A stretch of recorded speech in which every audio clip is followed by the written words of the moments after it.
questão de número 2, você tem um suporte textual que é um cartoon, que é uma charge, e diz-nos assim, observe a charge a seguir. E aí você tem um título na charge, a classe média é dominante no país, avalia Manteiga. Quem é Manteiga? Ele foi um dos ministros da Fazenda do governo Dilma por mais tempo especificamente. Diz-nos então a nossa imagem. A classe média é dominante no país, avalia Manteiga. E aí você tem uma repórter gravando uma entrevista com um cidadão que diz assim, perceba como é que o cidadão está vestido. Ele está com os pés no chão, descalços, apontando para um aglomerado de residências. E aí ele diz assim, se você chamar aquilo de prédio, então eu tenho um apartamento e sou da classe média. O personagem da charge aponta para uma área de subúrbio, para uma área pobre, para uma área de uma comunidade, para uma área que passou por um processo de favelização.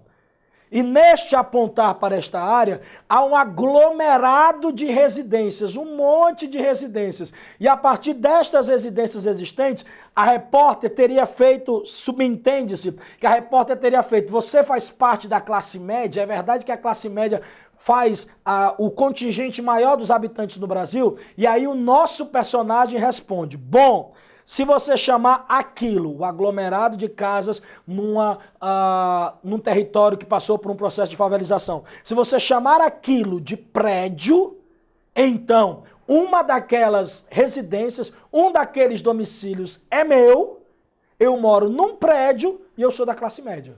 Se morar numa região de periferia, dentro de uma favela, só porque tem, por exemplo, TV a cabo, só porque, por exemplo, tem internet, implica dizer que eu sou da classe média, então tudo bem, eu sou da classe média. Ácida ironia dentro da nossa charge.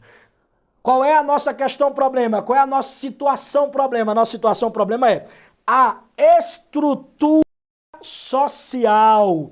É um tema presente nos estudos sociológicos, mais uma questão de sociologia. Com base na charge, é correto afirmar que... Então vamos direto para as nossas alternativas. A alternativa A, a desigualdade social fundamenta-se na habitação, pois a obtenção de outros elementos de sobrevivência depende exclusivamente dos indivíduos. O que o nosso item está dizendo? O nosso item está querendo dizer que a desigualdade, esse é o tema da nossa questão. A desigualdade existente dentro de uma determinada sociedade é culpa do indivíduo. Se alguém é pobre porque não trabalhou. Porque se tivesse trabalhado, seria rico. Esse é um argumento. Um argumento de quem está no poder, de quem é rico. Inclusive é uma frasezinha, um chavão, que diga-se de passagem de muito mau gosto, que diz assim, quem trabalha não tem tempo de ganhar dinheiro. Por essa expectativa, por esse modo de dizer, fala-se então que a força proletária, a força trabalhadora de uma nação nunca vai sair do seu estado de pobreza. Pelo contrário, trabalha para referenciar, para reforçar o seu estado de empobrecimento. Por quê? Porque ele trabalha para transferir a sua riqueza para aquele que é o dono dos bens de produção. A ideia específica, então, no nosso texto, na nossa questão, é que esse item está dizendo a desigualdade social ocorre em virtude do desinteresse do indivíduo. Isso é uma lenda, isso é uma mentira, isso é, certo, um argumento falacioso para querer justificar a opressão, o abuso daquele que não tem poder. Alternativa falsa. Alternativa B.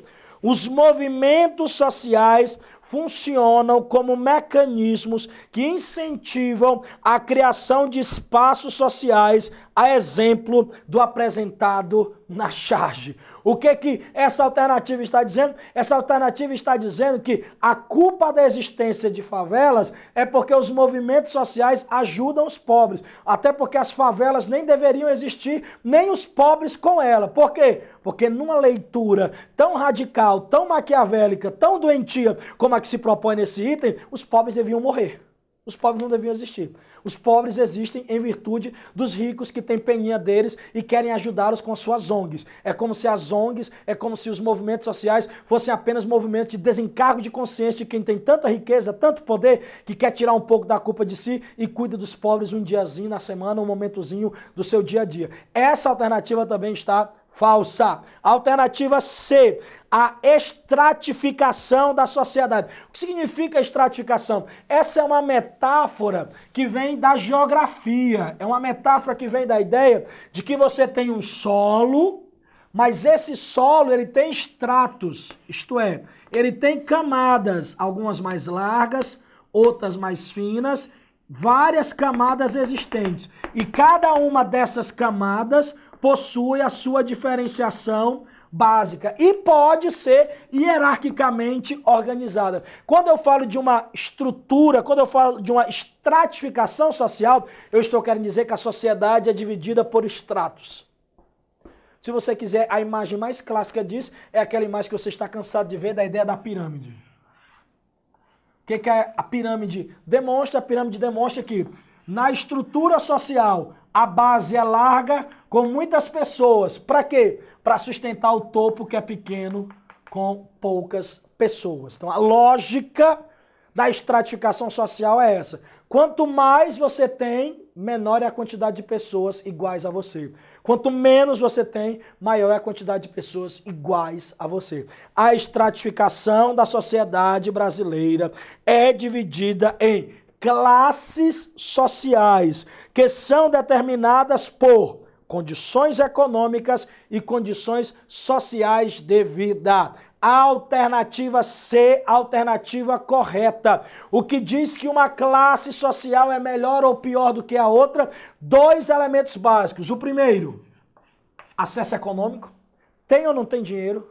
Tem ou não tem poder aquisitivo? Tem ou não tem poder econômico? E o segundo elemento é que esse dinheiro não vai adiantar de nada se ele não se traduzir em bem-estar social.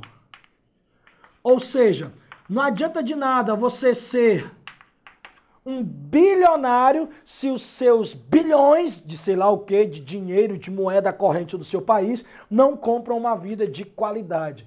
Uma pergunta que se faz, e ela talvez é uma pergunta retórica, é dizer assim, o que é melhor? É melhor ser da classe média do Brasil ou ser pobre em um país escandinavo? O que é melhor?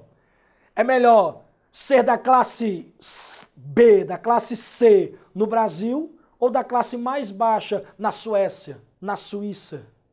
Entenda, não adianta de nada uma riqueza se ela não produz um bem-estar social segundo o que se deseja. Então, esta é a ideia básica. Como é que eu estratifico uma sociedade a partir de dois elementos básicos? A partir do acesso ao poder econômico e a partir dos meios de produção de bem-estar social. Água, casa, educação, moradia, de qualidade, são todos esses elementos básicos que garantem uma divisão, uma segregação e uma separação em estratificação social. Alternativa D, por que está errada? O morador de uma das casas da charge compara sua residência à residência de uma pessoa da classe social superior. Esse fato o deixa satisfeito com sua condição social. É isso que está no texto? É isso que aparece na interpretação da charge? Não. Daí a necessidade de você treinar, de você cada vez mais tomar como um grande esforço, fazer leituras, diariamente ler charges, diariamente ler cartoons, diariamente ler tirinhas, porque isso te dá já uma aguçidade, uma capacidade de perceber a ironia e já, por exemplo, excluir um texto desse. O indivíduo não está gostando, ele está, pelo contrário, criticando, dizendo que se aquilo é um prédio, ele é da classe média. Essa é a situação. Alternativa errada, alternativa E, por que está errada? A classe média do Brasil é caracterizada por possuir um grande acúmulo de dinheiro, que a torna uma estrutura social frágil. Opa, nós acabamos de dizer que uma das características que faz com que uma estrutura social seja forte, por exemplo, é o acúmulo de poder econômico. A alternativa já está errada aí, se comparada com outras organizações sociais. Não porque, por exemplo, a classe pobre e os miseráveis são menos abastados economicamente e têm uma vida bem pior do que aqueles da classe média. Questão número 2, Alternativa correta, alternativa C, de caraminhola.